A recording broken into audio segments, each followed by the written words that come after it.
Hello, this is Tally Andrews and welcome to Travel Daily's Travel Channel's weekly roundup of travel news.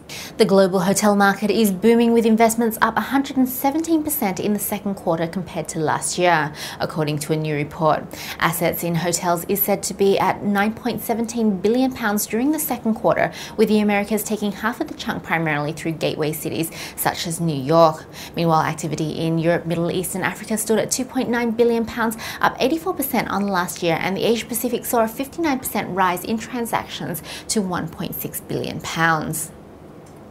Perth is to hold next year's Australian Tourism Exchange for the third time, it's been announced. The annual trade show will be held from the 15th of June to the 21st of June 2012, with its Western Hemisphere chapter from the 18th to the 21st of June. Andrew McAvoy, Managing Director of Tourism Australia, said he expects to see 700 delegates and 1,700 tour operators at the event.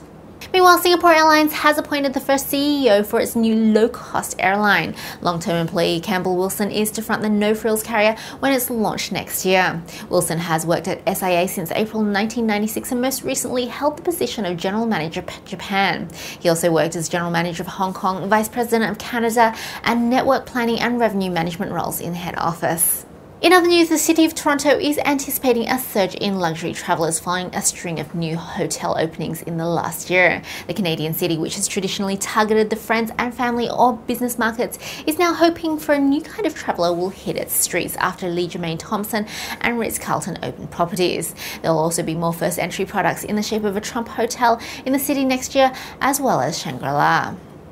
And finally, for this week's roundup, Anantara Hawaiian Resort and Spa has announced it will hold a star-studded auction during the gala dinner of its King's Cup Elephant Polo tournament this year. The auction will be selling off elephants designed by a host of celebrities, including US band Lady Antebellum, Louis Vuitton's head designer Kim Jones, and TV and music stars and celebrities from Asia such as Charm. All proceeds will go towards the Golden Triangle Asian Elephant Foundation, which provides funding to elephant projects in Thailand. And that's it for this week's weekly roundup of travel news.